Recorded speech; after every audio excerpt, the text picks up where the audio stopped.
10ാം ക്ലാസ്സുകാരിയായ മറ്റൊരു പെൺകുട്ടിയെ കൂടി കണ്ണാടിക്ക് പരിചയപ്പെടുത്തുവാനുണ്ട്. ജന്മനാ ഉള്ള വൈകല്യത്തെ ഒരു യുദ്ധത്തിലൂടെ വിജയിക്കുകയാണ് ഈ പെൺകുട്ടി.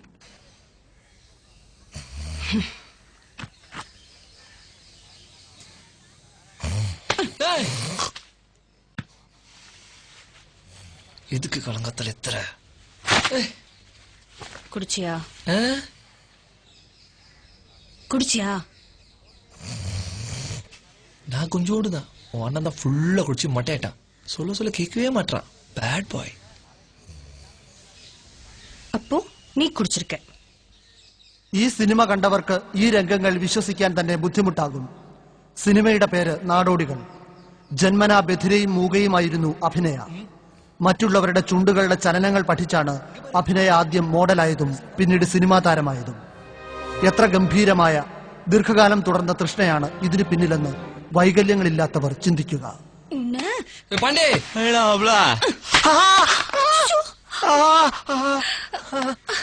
ആ ദൃശ്യങ്ങൾ കണ്ടാൽ നമുക്ക് വിശ്വസിക്കാനാകുമോ ഇവൾ വലിയൊരു സിനിമാ നായികയാകുമെന്ന്?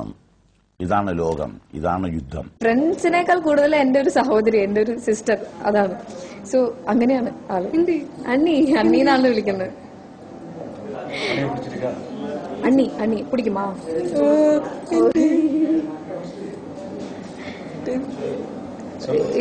சொல்லு. நத்திங். எப்படி இருக்கா நீ? ஆக்டிங் எப்படி இருக்கு? ஆக்டிங் மாமா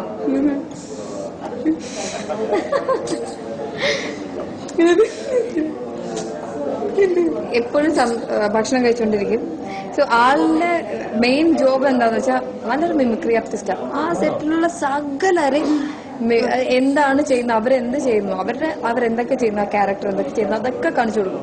സോ നമ്മളില്ലെങ്കിലും നമ്മളുണ്ടെങ്കിലൊക്കെ അണ്ണി ഇങ്ങനെ ചെയ്യും, അണ്ണ ഇങ്ങനെ ചെയ്യും, ശശിയേട്ടൻ ഇങ്ങനെ ചെയ്യും.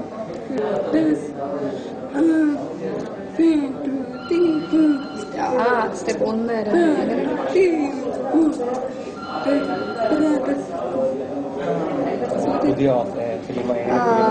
ഫിലിംസ് നിറയെ വന്നുകൊണ്ടിരിക്കുന്നുണ്ട്. ബട്ട് അവര് വെയിറ്റ് ചെയ്യുന്നു. ഇപ്പൊ ശശിയേട്ടന്റെ മൂവിയിൽ ചെയ്യാൻ നിൽക്കുന്നുണ്ട്. പുതിയ ഫിലിമിൽ ഒരു ക്യാരക്ടർ ചെയ്യുന്നുണ്ട്. സോ പിന്നെ ഇങ്ങനെ അവര് വെയിറ്റ് ചെയ്യുന്നു.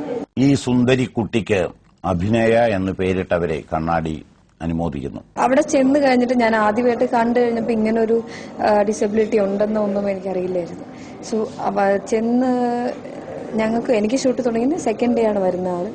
വന്നു, കണ്ടു, സംസാരിച്ചു കഴിഞ്ഞപ്പോൾ ആന്റിയോടാണ് ഞാൻ സംസാരിക്കുന്നത്. വന്ന് കഴിഞ്ഞ് കുറച്ചു നേരം കഴിഞ്ഞപ്പോഴാണ് ആള് സംസാരിക്കില്ല, ഇങ്ങനെ രണ്ട് ഡിസബിലിറ്റീസ് ഉണ്ടെന്ന് അറിഞ്ഞത്. സോ അത് കഴിഞ്ഞിട്ട് ആളായിട്ട് ഭയങ്കര കമ്പനിയായി. അവരുടെ ലാംഗ്വേജ്, അവരെന്ത് സംസാരിക്കുന്നു, ഏത് രീതിയിലാണ് സംസാരിക്കുന്നത്, അവരുടെ കൈ ഏത് രീതിയിൽ പോകുന്നു, സംസാരത്തിന്റെ അതെല്ലാം ശൈലിയൊക്കെ പഠിച്ചെടുത്തു. എന്ന് വെച്ചാൽ അത്ര ഒരു 60-70 ഡേയ്സ് ഉണ്ടായിരുന്നു ഷൂട്ട്.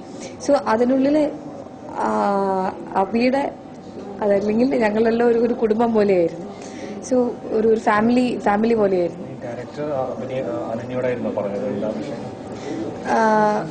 ഇത് വന്നിട്ട് ഇല്ല, ഞങ്ങൾ തമ്മിലുള്ള ഒരു കോമ്പിനേഷൻ സീൻസ് എനിക്ക് തോന്നുന്നു വളരെ കുറച്ചുള്ളൂ. സോ ആ സമയത്തൊക്കെ ഞാനായിട്ട് ഒന്നും പറഞ്ഞു കൊടുത്തില്ല. കനിസാർ തന്നെയാണ് സാറ് പറയുന്നത് അബി വായിൽ നിന്ന്, അതായത് ലിപ്സിൽ നോക്കി മനസ്സിലാക്കിയിട്ട് പിന്നെ അബിയുടെ അമ്മ കുറേ സഹായിക്കും. കാരണം ഡയലോഗ്സ് എഴുതി അത് മനസ്സിലാക്കി കൊടുത്ത്. സോ അതൊക്കെ ഒത്തിരി ഹെൽപ്പ് ചെയ്തിട്ടുണ്ട് കനിസാറിന് എളുപ്പത്തിൽ ഷൂട്ട് ചെയ്യാൻ. അപ്പോൾ വലിയൊരു ടഫ് ഉണ്ടായിരുന്നില്ല ആൾക്ക്. കാരണം വേറെ ലാംഗ്വേജസ് ഒന്നും അറിയില്ല, ഇംഗ്ലീഷേ അറിയുള്ളൂ. ആന്റി അത് തമിഴിലാക്കിയിട്ട് അത് ഇംഗ്ലീഷിൽ പറഞ്ഞു കൊടുക്കും. ചെറിയൊരു ബുദ്ധിമുട്ടുണ്ടായിരുന്നത് ഡയലോഗ് പ്രസന്റേഷനിൽ കുറച്ച് ഒരു ഔട്ട് പോകും. അബിയെ കണ്ടത് ഇത്രയും നാൾ കണ്ടിരുന്നു, ബട്ട് അതിൽ നിന്നും വളരെ വ്യത്യാസം. ഒരു സൗണ്ട് വന്നു കഴിഞ്ഞപ്പോൾ ഒരു പൂർണ്ണമായ ഒരു ആർട്ടിസ്റ്റ് എന്ന് വെച്ചാൽ അവൾ നല്ലൊരു ആർട്ടിസ്റ്റാണ്, അതല്ല പറയുന്നത്. സംസാരവും കൂടി ഉള്ള ഒരു ആർട്ടിസ്റ്റിനെ പോലെ കണ്ടു കഴിഞ്ഞപ്പോൾ ഭയങ്കര സന്തോഷമായി. എന്നാ உங்க அப்பா பேர் என்ன? பல்ல காட்டாத. உங்க அப்பா பேர் என்ன? நடராஜன். அவங்க அப்பா பேரு? வீரபத்ரன். அவங்க அப்பா பேரு?